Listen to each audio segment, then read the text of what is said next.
Bonjour à toutes et à tous et bienvenue dans la cave des vignerons de Buxy où nous allons parler aujourd'hui du rôle des femmes dans l'agriculture. Et nous retrouvons un plateau 100% féminin.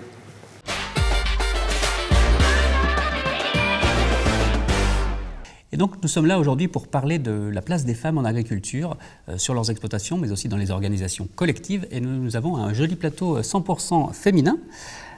Alors à ma gauche j'ai Gisèle Cornier, vous êtes agricultrice à la retraite à Le Planois. Et vous avez été aussi, surtout, présidente de la Chambre d'agriculture pendant 2 mandats, de 1995 à 2007. Hélène Dousseau, vous êtes agricultrice à Gergy, sur 240 hectares, en élevage allaitant. Et vous êtes aussi la présidente de la commission des agricultures de la FDSEA. Bienvenue. Et enfin, Bénédicte Bonnet, vous êtes chef d'exploitation, pas loin d'ici, à Saint-Boile, vigneronne et céréalière, sur 28 hectares. Et depuis peu coprésidente de la Fédération des caves coopératives Bourgogne-Jura. Bienvenue à vous. Alors comme il est de coutume, pour commencer, nous allons diffuser une petite présentation d'un agriculteur, en l'occurrence d'une agricultrice bien sûr. Il s'agit de Justine Petiot, qui est éleveuse bovin à Ouroux-sur-Saône. C'est parti.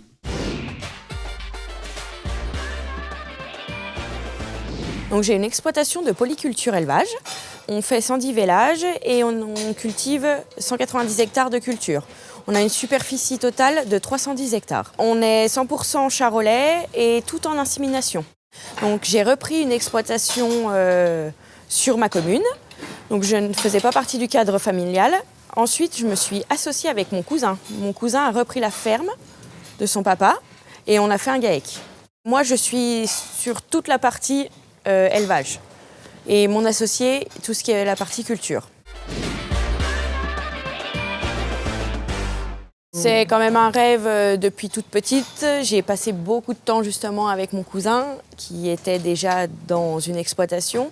Et j'ai toujours aimé avoir des animaux. Enfin, je me suis toujours vue agricultrice. J'ai sauté le pas et je suis agricultrice. Avant de m'installer, j'avais une petite peur quand même. Savoir si j'allais y arriver toute seule. Que ça soit physiquement, mentalement, la source de revenus parce que c'est très compliqué. Et puis finalement, je me suis lancée, mes parents m'ont beaucoup soutenue et à l'heure d'aujourd'hui, j'en suis fière quoi. Donc pour concilier la vie de famille et la vie professionnelle, c'est beaucoup d'organisation parce que les journées sont très longues et surtout que dans l'élevage, on a beaucoup d'imprévus.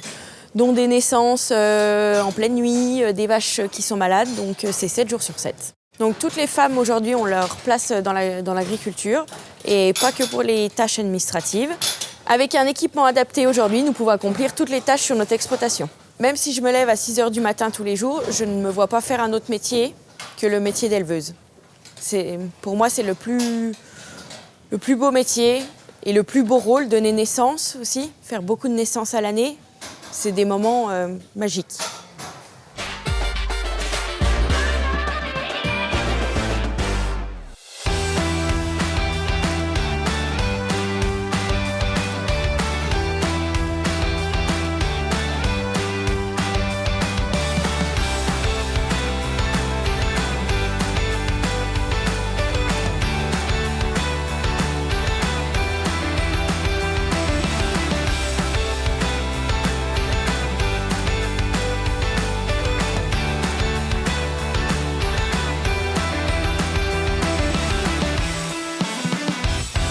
Et nous voilà de retour sur le plateau pour parler de la place des femmes en agriculture. Alors Gisèle Cornier, je me tourne d'abord vers vous. Vous êtes installée au début des années 70. Alors la situation des agricultrices n'est pas forcément simple aujourd'hui. À l'époque, comment ça se passait? Est-ce que c'était compliqué d'intégrer les écoles, de faire sa place dans le monde agricole? Écoutez, dans les années 1970, on parlait peu d'écoles pour les agricultrices ou pour se former ou pour s'installer en agriculture. On avait quelques notions d'agriculture quand on quittait le certificat d'études, quand on avait le certificat d'études et qu'on allait dans les écoles ménagères ou qu'on allait, après le brevet d'enseignement général, qu'on allait dans les collèges agricoles pour apprendre un petit peu comment fonctionnait une ferme, mais c'était pas pour s'installer. On arrivait en tant que femme sur une ferme quand avec son fiancé on se mariait et on se mariait, on épousait aussi la ferme. C'est comme ça qu'on devenait agricultrice. C'est comme ça que vous êtes devenue agricultrice? Oui, alors l'agricultrice, on ne disait pas le mot agricultrice, on disait épouse d'agriculteur. D'accord.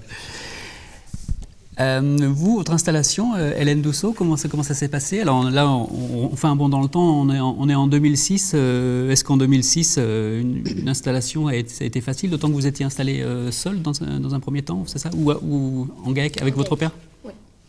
Et ben moi, en 2006, quand je me suis installée, on était très peu de jeunes femmes à s'installer. Donc c'était quand même pas évident parce qu'on avait beaucoup de clichés. Il est où le patron, des choses comme ça revenait sans cesse, quoi. Et il a fallu faire un peu jouer des épaules quand même pour pouvoir montrer que non, je suis pas fille je suis agricultrice. D'accord. Et on continue à remonter dans le temps. Bénédicte, vous, c'était en 2014, après un parcours d'ailleurs un peu atypique, si vous voulez nous en dire deux mots d'ailleurs. Oui, je ne sais pas si c'est atypique, mais en tout cas, c'est une reconversion, c'est sûr, et c'est un choix de vie que j'ai fait donc en 2014. En fait, je suis passée de la culture à la viticulture et l'agriculture, si on peut dire comme ça, puisque j'ai fait un BTS en architecture intérieure à Paris. Ensuite, j'ai fait une fac d'histoire de l'art à Dijon où je me suis spécialisée en histoire de l'art médiéval. Et puis, j'ai clôturé mes études avec un master spécialisé à Cluny pour faire de la gestion de projets culturels et patrimonial. Donc, je m'amuse aujourd'hui à dire que je gère un autre patrimoine qui est celui de mon grand-père et de mon père, puisque... au moment où je travaillais à faire des plans chez des architectes, j'étais devant mon ordinateur et mon père faisait à ce moment-là toutes les démarches pour installer un jeune, puisqu'il allait partir en retraite. Et donc j'ai finalement dit à mes parents que la jeune, ça serait moi. Donc je suis partie en formation pour adultes en BPREA à Davaillé. Et l'aventure ne faisait que commencer et ça fait maintenant 10 ans que ça dure. Voilà. Gisèle, je reviens vers vous. Vous avez pris rapidement des responsabilités, d'abord au sein de la commission des agricultrices de la FDSO, puis après la chambre d'agriculture. Le grand combat quand même de votre carrière, ça a été le statut des femmes en agriculture. Ah oui, sincèrement.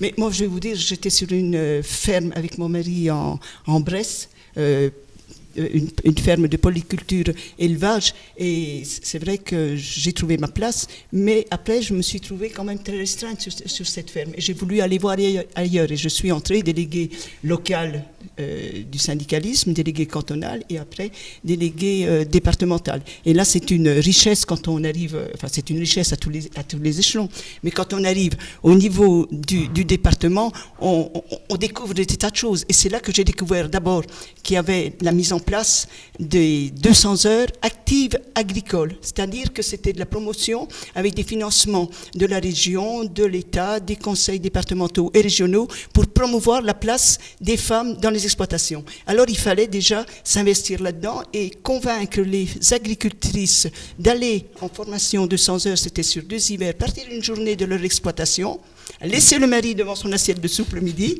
ou aller manger chez les parents. Donc il fallait déjà les convaincre. Et puis après, l'objet de la commission féminine à l'époque, c'était le statut de l'agricultrice. Parce qu'on n'était pas, on s'appelait pas agricultrice, on était des femmes d'agriculteurs. Et il fallait avoir un statut. Alors ce statut, on essayait de l'avoir en gardant, parce que dans les années 80, 90, arrivaient plein de lois, les lois d'orientation, les lois de développement, et chaque fois, il n'y avait pas la place, on parlait des hommes, mais on ne parlait pas des femmes, il n'y avait pas de statut pour les femmes. Et puis alors, quand est arrivée la réforme de la politique commune avec la mise en place des droits à produire et des primes vaches allaitantes, eh bien là, il fallait démonter la place des femmes. Et quand on voulait l'attribution de droits, il y en avait un droit, admettons, pour l'exploitation, conduite par un homme, et quand c'était la femme, il fallait faire reconnaître qu'on était là-bas, on nous donnait un 0,1, 0,2 droit, donc il a fallu se battre. Alors on a essayé de travailler en parallèle sur le statut, avec des statuts de co-exploitants, des statuts de conjoints collaborateurs, le statut que vous avez eu en viticulture, salarié d'exploitation, en élevage, ça n'allait pas, parce qu'on se heurtait toujours aux problèmes financiers. Les hommes avançaient, étaient d'accord pour qu'on avance sur le statut, mais à condition que ça ne leur coûte rien, ça ne coûte rien à l'exploitation, et qu'on n'aille pas non plus sur ceux qui possédaient, parce que pour eux, la ferme, c'était à eux. Les terres, même si le bail était signé entre la femme et l'homme, c'était quand même à lui, sincèrement. Alors, notre colonne vertébrale, c'était le statut, mais avec quand même une devise, alors, une active égale un actif, et même devoir, même droit, même devoir. Et là, on a toujours combattu là-dessus. Et bon, petit à petit, on y est arrivé, mais on y arrivait quand il y avait une loi qui sortait pour les femmes. En général, il fallait toujours voir ce que les agricultrices pouvaient prétendre. Et à chaque fois, on n'était pas là. Congé maternité, il fallait toujours ramer. Enfin, donc, un combat, mais moi, on s'est régalé. Passionnant. Oui, passionnant. Hélène, alors les choses ont un petit peu évolué, heureusement, mais vous menez encore pas mal de combats au sein de la commission des agricultrices. Quels sont un peu les projets actuels Alors, les projets actuels de la Commission des agricultrices, en fait, on a un calendrier qui est quand même très chargé tout au long de l'année. Donc, on fait beaucoup de communication envers le grand public. Donc, une des activités phares de la Commission des agricultrices, c'est les fermes ouvertes, où il y a quand même 2500 enfants qui visitent les fermes de Saône-et-Loire. On fait ça, on fait le carrefour des carrières au féminin. Donc en fait, on va rencontrer des jeunes filles qui sont en cours d'orientation et on leur montre que nous, on y arrivait, donc pourquoi elles n'y arriveraient pas. On fait aussi tout ce qui est laurier d'or. Donc en fait, on se rend dans une exploitation où on reçoit des classes et c'est une journée qui est dédiée entièrement à eux. Donc en fait, le matin est consacré à plein de petites activités sur l'exploitation. Et l'après-midi, on fait un petit spectacle qu'on présente à nos élus. Et souvent, on fait passer des messages à travers ce spectacle. Et d'autres activités comme la Marche Rose, où on collecte des fonds pour l'association Toujours Femmes. On va aussi dans les collèges pour la semaine du goût, on rencontre quand même plus de 1000 enfants où on leur parle d'agriculture.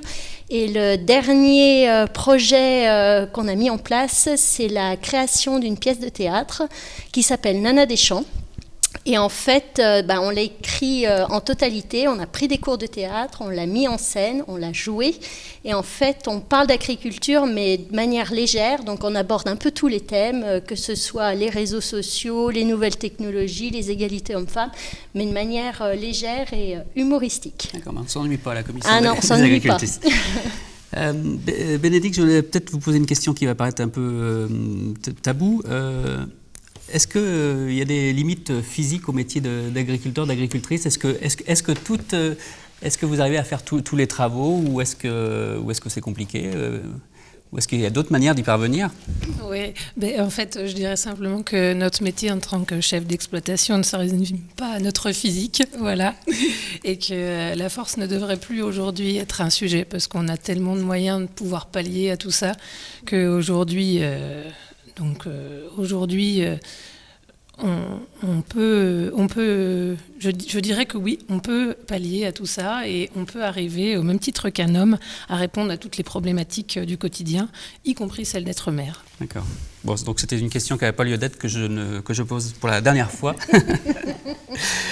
Gisèle, vous avez exercé la plus haute fonction au sein de l'agriculture, on va dire, dans le département. Vous avez été pionnière, je crois que vous n'étiez pas très nombreuses à l'avoir exercé. Est-ce que ça aussi, c'est accepté par tout le monde, que les représentants des agriculteurs soient des représentantes ? Alors, on a eu à la FDSA une présidente pendant quelques années, mais quand même, vous n'êtes pas si nombreuses.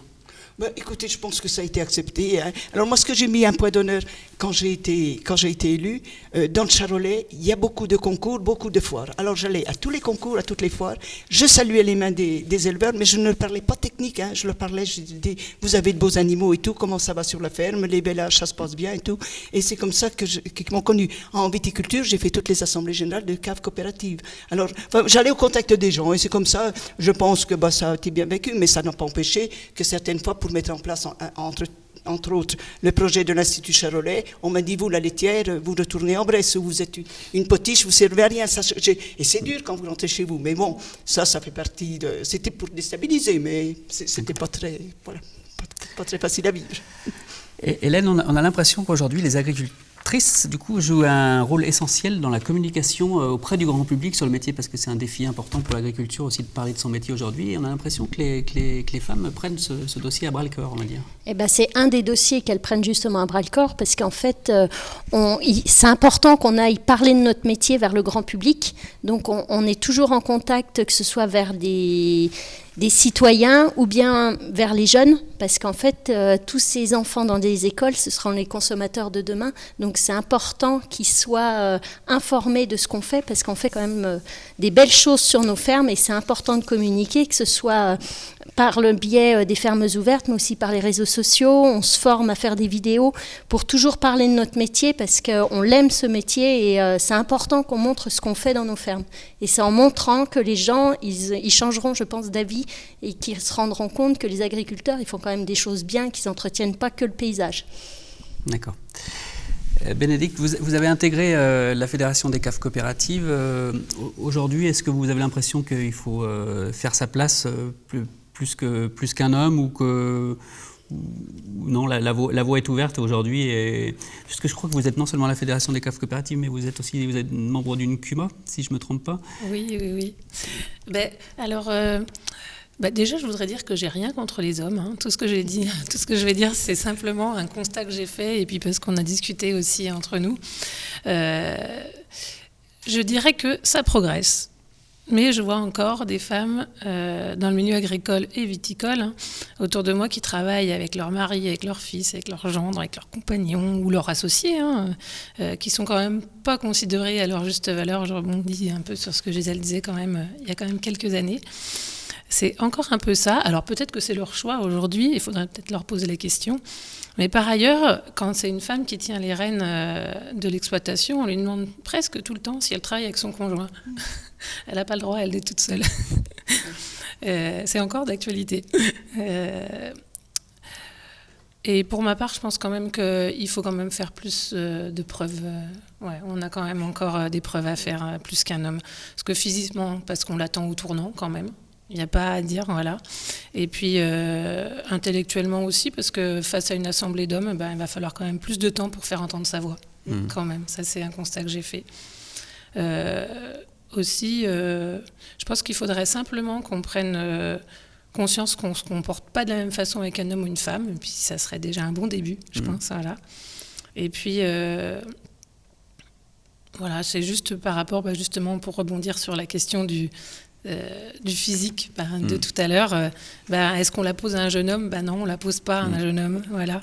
Et on est encore dans un monde où on demande à une gérante d'exploitation, il est où le patron ? Voilà, je rebondis sur... c'est encore d'actualité aussi. Voilà. Alors après, il faudrait demander à une encore plus jeune, peut-être, voilà, comment ça va se passer. Mais voilà, je pense que c'est encore un peu difficile quand même. Voilà. Il faut du temps. Ok. Bien, le mot de la fin pour vous, Gisèle, quel est un peu le message que vous voudriez passer aux jeunes femmes qui s'installent aujourd'hui, ou est-ce que vous-même vous referiez exactement la même chose ? Oh, certainement que je ne ferais peut-être pas la même chose, mais je suis contente de ce que j'ai vécu, de ce que j'ai engagé. Enfin oui, je suis contente de ma vie, finalement. Mais ce que je dirais aux jeunes femmes, c'est qu'on est agricultrice. Le terme agricultrice est important. On est là pour produire, pour nourrir les hommes, et ça, il ne faut pas l'oublier. Après, on peut, sur l'exploitation, on peut faire du tourisme, on peut faire de la vente directe, on peut faire des choses. Mais dans notre monde chahuté, les femmes, elles ont relevé les manches, et elles étaient là quand il y avait des conflits. Ça, je crois qu'il ne faut pas l'oublier.